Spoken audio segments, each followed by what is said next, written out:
Hello friends, welcome to your own channel daily stock. तो आज हम आपको मैजेस्टिक ऑटो पे शेयर एनालिसिस बताने वाले हैं और साथ ही में आपको ये भी बताएंगे कि आपको इस शेयर में निवेश करना चाहिए या नहीं करना चाहिए। आगे बढ़ने से पहले अगर आपने हमारे चैनल को सब्सक्राइब नहीं किया हो तो आप हमारे चैनल को सब्सक्राइब ज़रूर कर दीजिएगा, साथ ही में हिट द बेल आइकन।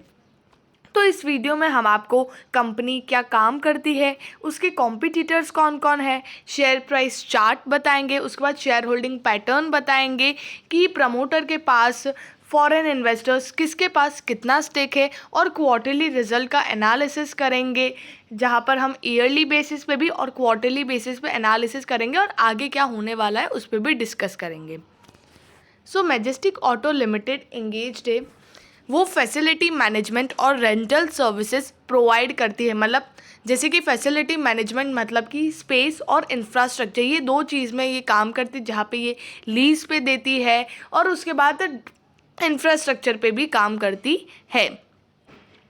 अब यहाँ पर मार्केट कैप देखेंगे तो 140 करोड़ का कंपनी का मार्केट कैप है। तो ये एक स्मॉल कैप कंपनी है। जहाँ पर आप इंडस्ट्री का प्राइस टू अर्निंग रेशियो देखेंगे तो 34.3 है और स्टॉक का है 8.17। मतलब इंडस्ट्री के कंपैरिजन में देखेंगे तो ये आपको कम प्राइस पे मिल रहा है। बुक वैल्यू भी देखेंगे कंपनी की तो 405 रुपये है, जबकि करंट प्राइस है 135। तो बुक वैल्यू भी आपकी मतलब करंट प्राइस है जो कम है, मतलब आपको कम प्राइस पे ये शेयर मिल रहा है। डेट भी कंपनी के पास, लेकिन डेट देखेंगे तो वो 160 करोड़ का है। तो मार्केट कैप के हिसाब से डेट देखेंगे तो वो थोड़ा सा ज़्यादा है और इंटरेस्ट कवरेज रेशियो यहाँ पर ठीक ठीक है।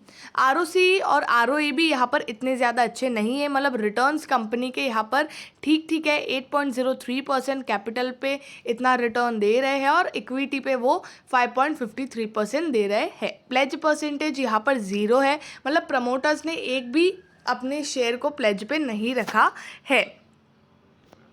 अब यहाँ पर फाइनेंशियल ट्रेंड की बात करेंगे तो 2018 में कंपनी का रेवेन्यू था 64 करोड़ 55 लाख का और उस टाइम कंपनी को 3 करोड़ 59 लाख का लॉस था। बट इन 2019 कंपनी का रेवेन्यू 126 करोड़ का हो गया, अच्छा खासा इंक्रीमेंट है। और प्रॉफिटेबिलिटी भी देखेंगे तो 43 करोड़ 60 लाख, मतलब 126 करोड़ पे 43 करोड़ का प्रॉफिट। तो ये मतलब अच्छी खासी कंपनी की प्रॉफिटेबिलिटी, मतलब उनको जो ऑपरेशन से अच्छा खासा प्रॉफिट मिलता है।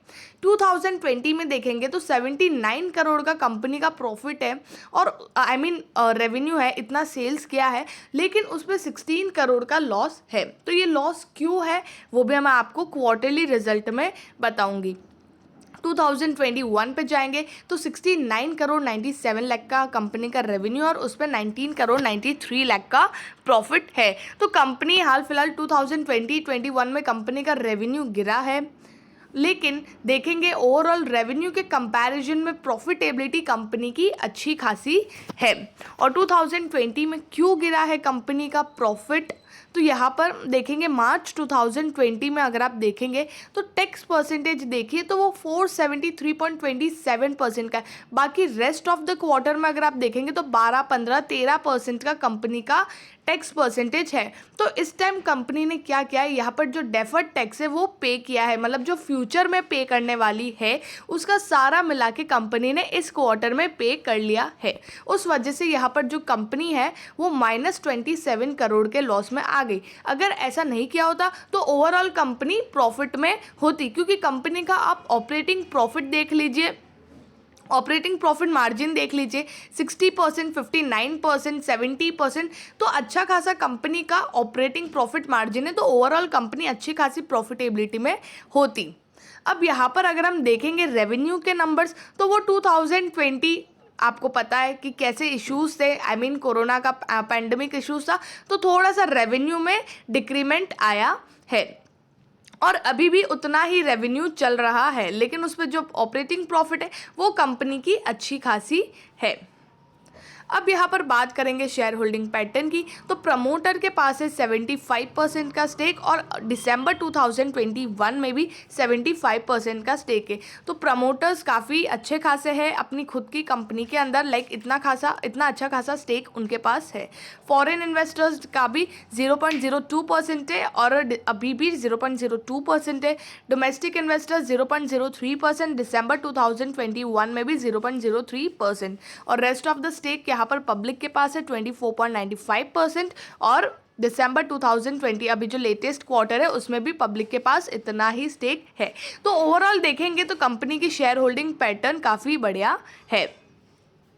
अब यहाँ पर बात करेंगे हम कॉम्पिटिटर्स की, तो यहाँ पर मैजेस्टिक ऑटो के और भी कॉम्पिटिटर्स हैं जैसे कि DLF, Godrej Property, then Oberoi Realty, Prestige Estate, Phoenix Mills, then JR Infra, Brigade Enterprise. तो यहाँ पर अगर हम देखेंगे तो इन सबसे अगर कंपेयर करें तो सबसे छोटी कंपनी जो है वो मैजेस्टिक ऑटो की है, जिसका सिर्फ मार्केट कैप 140 करोड़ का है। तो यहाँ पर अगर हम प्रॉफिटेबिलिटी देखें तो वो कंपनी की काफ़ी बढ़िया है, लेकिन सेल्स अगर हम बाकी से कंपेयर करें तो वो इतना बढ़िया नहीं है, क्योंकि हाल फिलहाल ये एक छोटी कंपनी भी है और अभी 1-2 साल से कंपनी का जो सेल्स है वो इतना ही चल रहा है, मतलब ज़्यादा नहीं बढ़ पा रहा है। ROC भी अगर हम बाकी कंपनियों से कंपेयर करें तो काफ़ी बढ़िया है, 8% का ROC दे रही है। नॉर्मली 15 to 20% बढ़िया होता है, बट ये हम सिर्फ कॉम्पिटिटर्स में कंपेयर करें तो 8% का काफ़ी बढ़िया ROC दे रही है। अब यहाँ पर हम एट लास्ट बात करेंगे तो 5 ईयर हाई है कंपनी का 135.90, और करंटली थर्सडे के दिन ये शेयर 135.90 पर टच किया है, 1.15% अप था। तो जैसे कि अपने ये 5 ईयर हाई नहीं है, 1 डे हाई है, तो 135.90। बट ये शेयर जिस तरह से कंपनी की प्रॉफिटेबिलिटी है और जिस तरह से इन्होंने जो टैक्स है वो पहले ही पे कर लिया, तो कंपनी की प्रॉफिटेबिलिटी और भी बढ़ जाएगी। तो ये शेयर काफ़ी बढ़िया लग रहा है, तो आप इस शेयर में निवेश कर सकते हो फॉर लॉन्ग टर्म पर्सपेक्टिव के हिसाब से भी, और शॉर्ट टर्म के लिए भी अगर आपको निवेश करना है तो ये शेयर को आप अपने रडार पर रख सकते हो। आई होप आपको मैजेस्टिक ऑटो के बारे में सब कुछ समझ में आ गया होगा। अगर आपको वीडियो अच्छा लगा है तो please like and share and subscribe our channel. Thank you.